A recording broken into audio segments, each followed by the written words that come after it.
challenge. Shop at multicultural markets. Ask questions. I talk to people in the aisle. What is this vegetable? What do you do with it? What is this fruit? People are more than happy to help. Seek out recipes on the internet. Write down on the recipe what works and what doesn't for you. Accept yourself and be kind to yourself. Know that you are unique and you are not the sum of your allergies. Stay positive. There are always new foods, new spices, new processes, new procedures, new things to delight you. Take note of them, seek them out, and find them. And lastly, look for support. If there's a support group in your area, join it. If there's no support group, then start one. If you don't have time for that, look for support on the internet. This is a wonderful, very giving, close-knit community who are more than willing to help and give you encouragement. Now, these are just a few of the ways to stay food safe. And I have some handouts in the back on the table. If you have food allergies, please feel free to take. Or if you know people, please take and share them. Thank you.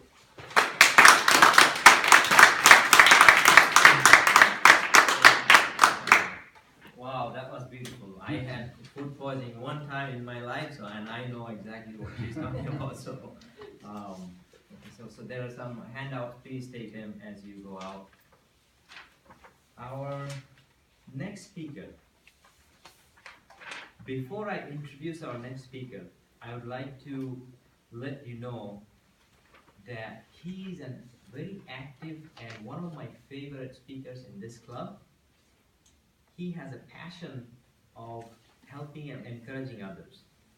He will deliver his 10th speech from the Competent Communication Manual. Next speaker is eligible for a CC Competent Communication Certificate, which will be mailed to him, and there will be a collector's team, Toastmaster mug as well, that will be presented to him at a later meeting. But remember, this is one of our goals in Toastmaster, but this is not the only goal.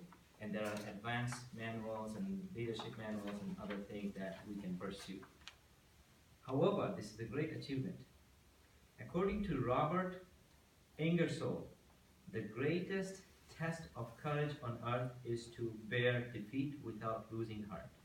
Our speaker, over the course of his life, has been limited by all kinds of fear, and as a result, he has been unable to achieve some of his goals in life.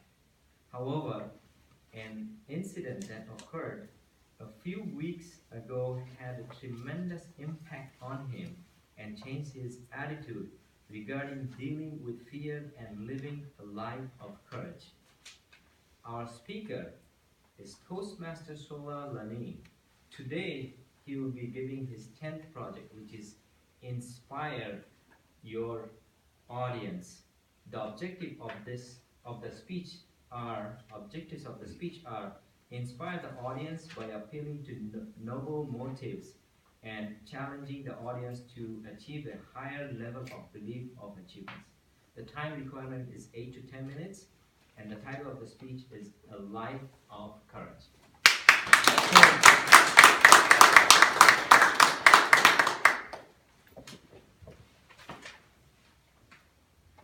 Mr. Toastmaster, fellow Toastmasters, honored guests.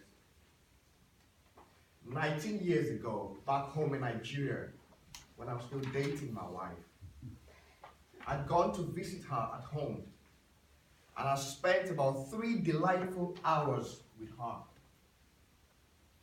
And during that time, I said some very sweet things to her, such as, you know, I love you so much, and I'll always be there for you. When I finally got up to leave, because I had a bus to catch, she insisted on walking me to the bus stop. And I'm sure it was because she could not get enough of me.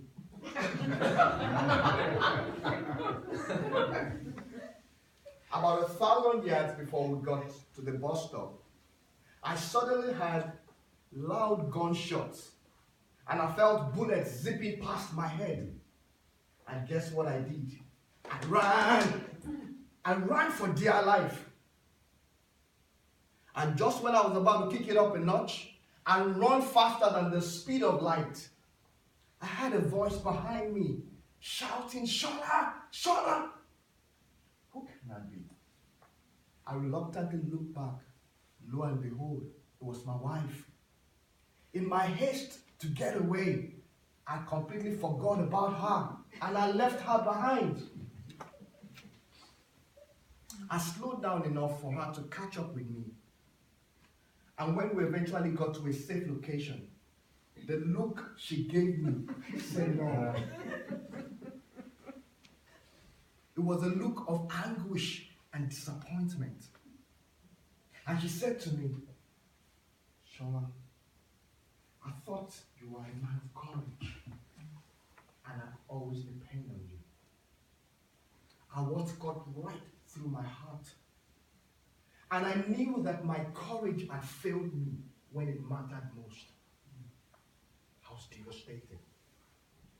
Now, what is courage? Contrary to popular belief, courage is not the absence of fear, but rather it is the ability to pursue a worthwhile endeavor in spite of fear.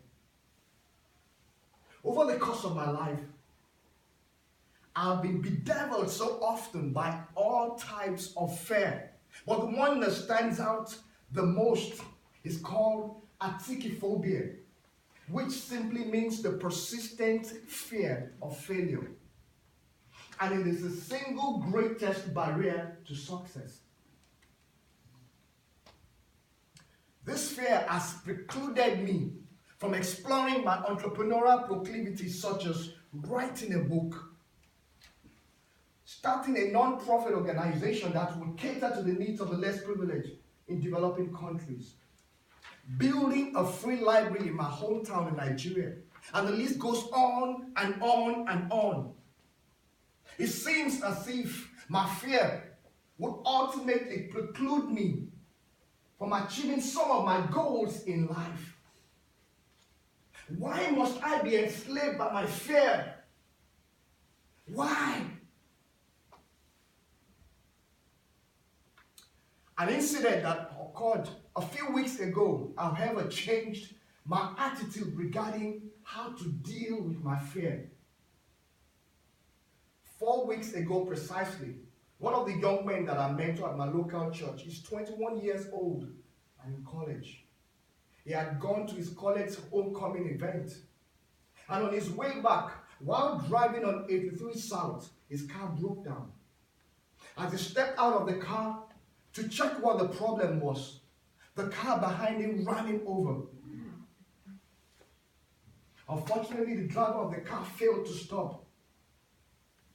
Finally, he was rushed to the University of Maryland Medical Center, the shock trauma. And he was fortunate because he survived.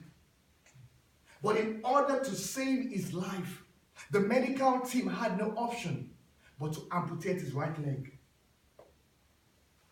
What a tragedy. And so the next weekend I went to the hospital to encourage him, to cheer him up.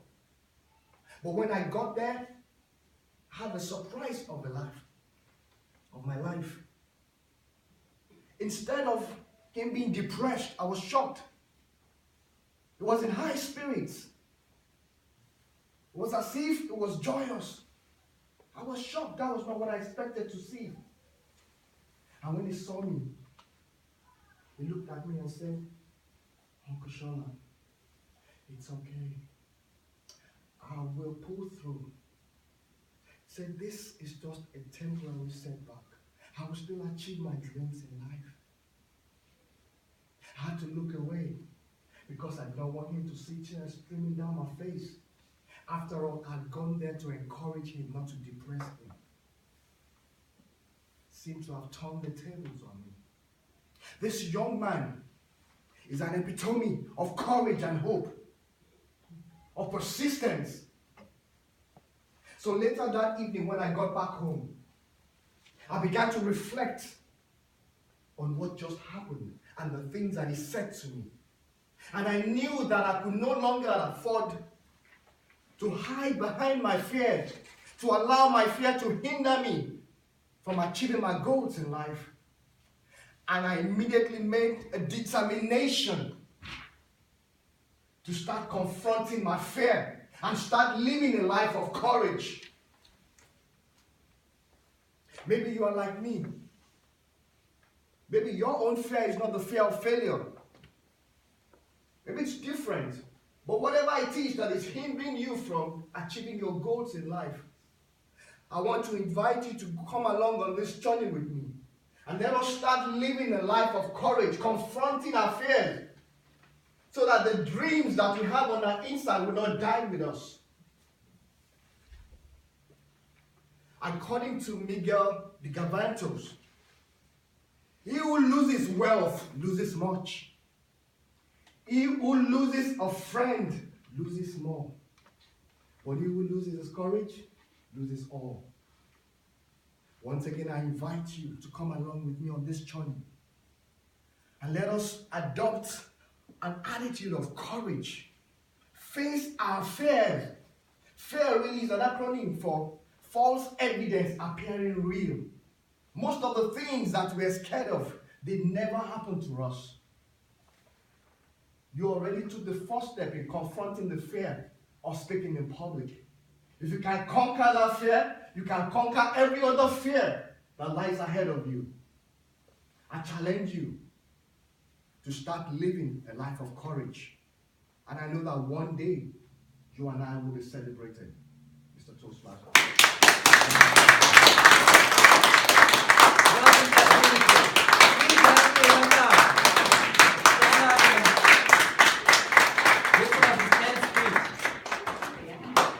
I completely agree that this was an inspirational speech indeed, right? So definitely it was worth for me to be in here today. So that's what I can do. But anyway, we are actually pushing our time a little bit, so still we're gonna take just this very small break. So 2 minutes break. After that, we're gonna reconvene again. So 2 minutes, please. Very nice speech. I enjoyed it.